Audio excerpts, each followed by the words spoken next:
distinct sense of pride about the Igbo culture from which I came.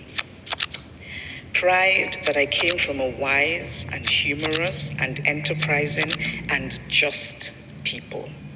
And I think there is something in my writing that speaks to this pride, while also refusing to romanticize it. Like most Igbo families, we had a second home in my father's ancestral hometown. And it was to this home, in the village, as we called it, that we journeyed at Christmas, at Easter, some weekends.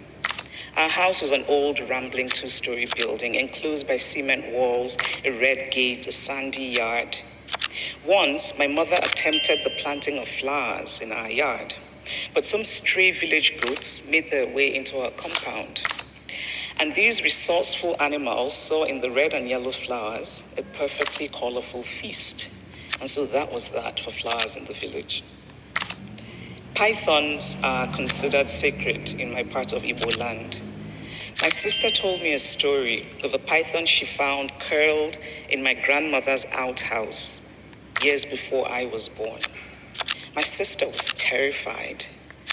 But my grandmother, she said, merely walked over and spoke gently to the python, asking it to please leave so as not to scare the children. The python then uncurled itself and slid away. There were many other stories I heard in the village of people who turned into cats or dogs, birds, of people who went to secret nightly meetings at the bottom of the sea. When I discovered years later a genre of writing called magical realism, I felt a kind of resistance to the name because I knew of this world where the so-called magical was not considered remarkable, but merely part of life.